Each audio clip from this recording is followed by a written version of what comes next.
കാരണം സാധാരണ ഒരു കേരള യാത്രയൊക്കെ വരുമ്പോൾ ഓട്ടപ്രദക്ഷിണമാണ്. പലപ്പോഴും 3-4 സ്വീകരണ കേന്ദ്രങ്ങളുണ്ടാവും. അവിടെ തന്നെ വരുന്ന ജനങ്ങൾക്ക് പ്രസംഗം കേൾക്കാൻ സമയമില്ല. അവിടെ ഒരു ആൾക്കൂട്ടം ഉണ്ടാക്കുന്നു, അവർ പിരിഞ്ഞു പോകുന്നു എന്നതിനപ്പുറം അതിനൊരു എഫക്റ്റീവായിട്ട് തോന്നുന്നില്ല. സാധാരണ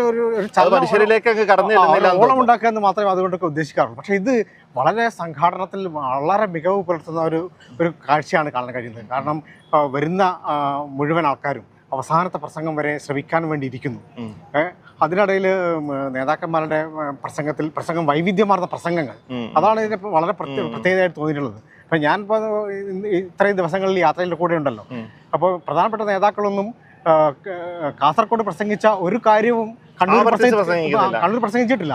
കോഴിക്കോട്ടേക്ക് വരുമ്പോൾ മറ്റു കാര്യങ്ങളാണ് പ്രസംഗിക്കുന്നത്. എന്നെ അത്ഭുതപ്പെടുത്തുന്ന ഇതാണ്, എവിടെ വെച്ചാണ് ഈ പ്രിപ്പറേഷൻ നടക്കുന്നത്?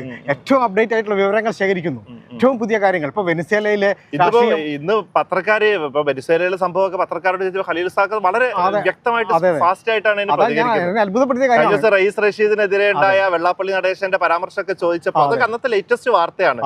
അതിന് പെട്ടെന്ന് പ്രതികരിക്കുക, അതാണ് എന്നെ അത്ഭുതപ്പെടുത്തിയത്. ഇത്രയും വളരെ ഏറ്റവും അപ്ഡേറ്റ് ആയിട്ടുള്ള കാര്യങ്ങൾ പറയുക, അത് തന്നെ ഏറ്റവും ടെക്നോളജി ഉപയോഗിച്ച് പറയുക, അത്തരത്തിൽ വളരെ പ്രിപ്പയർഡ് ആയിട്ടുള്ള നേതാക്കന്മാരുടെ പ്രഭാഷണം എന്നെ വളരെയേറെ അത്ഭുതപ്പെടുത്തിയിട്ടുണ്ട്. അതാണ് എനിക്ക് ഈ യാത്ര തിരുവനന്തപുരത്ത് ബിജു പലതിലും അത്ഭുതപ്പെടാൻ കിടക്കുന്നതേ ഉള്ളൂ. തീർച്ചയായും എനിക്കത് എങ്ങനെയാ നമ്മുടെ ഈ ഒരു സംഗതിയിലൊക്കെ ഒരു അച്ചടക്കൊക്കെ എങ്ങനെ ഫീൽ ചെയ്തത്? ഞാൻ ഇത് ബിജുവിനോട് പ്രത്യേകം ചോദിക്കാൻ കാരണം ബിജു ഒരുപാട് രാഷ്ട്രീയ പരിപാടികൾക്ക് വർഷങ്ങളായിട്ട് റിപ്പോർട്ടിങ്ങിനൊക്കെ പോകുന്ന ഒരാളാണല്ലോ. ഇപ്പോൾ പാർട്ടി സമ്മേളനങ്ങൾക്കായാലും അതുപോലെയൊക്കെ.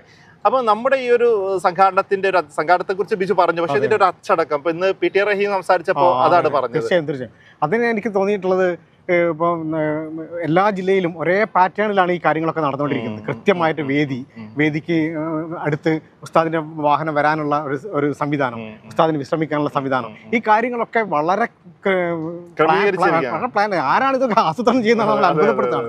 അതുപോലെ തന്നെ ഈ ജാഥയിൽ വരുന്ന ആൾക്കാർ ഇരിക്കാനുള്ള ഇരിപ്പിടങ്ങൾ, എവിടെയും ഒരു 140ഓളം ആളുകൾ ഈ ജാഥയെ അനുഗമിക്കുന്നുണ്ട്. അവർക്കൊക്കെയുള്ള താമസം കാര്യങ്ങളൊക്കെ ഓരോ ജില്ലയിലും അതിന്റെ ക്രമീകരണങ്ങൾ അത്രയും മനോഹരമായിട്ട് സംവിധാനിക്കുന്നു എന്നുള്ളതാണ്. പിന്നെ ഏറ്റവും അത്ഭുതപ്പെടുത്തിയ ഒരു സംഭവം, ആൾക്കാർക്ക് നിസ്കരിക്കാൻ വേണ്ടിയിട്ട് പേപ്പർ കൊടുക്കുന്നുണ്ട്.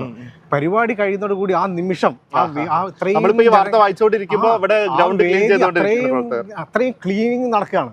അതൊക്കെ എന്നാൽ അത്ഭുതപ്പെടുത്തുന്ന ഒരു പ്രക്രിയയാണ്. അത്രയും വളണ്ടിയേഴ്സിന്റെ സമർപ്പണം, അതൊക്കെ തന്നെ ഇതിനു വേണ്ടി മുതൽക്കൂട്ടാക്കി മാറ്റുന്നുള്ളതാണ്. അപ്പോൾ നേതാക്കന്മാരൊക്കെ പ്രസംഗിക്കുന്ന പോലെ ഇത് ഈ സന്ദേശം മനുഷ്യരോടൊപ്പമുള്ള സന്ദേശം വലിയൊരു മുന്നേറ്റം, ഇത് തിരുവനന്തപുരത്ത് എത്തുന്നതോട് കൂടിയിട്ട് പുതിയൊരു ചരിത്രത്തിന് തുടക്കമാവും എന്ന് തന്നെയാണ് നമുക്ക് അതിൽ നിന്ന് മനസ്സിലാക്കാൻ കഴിയും. ഓക്കെ, അപ്പോൾ നമുക്ക് പ്രേക്ഷകർക്ക് ഇന്നത്തെ വാർത്തകൾ കൂടി കൊടുക്കാം.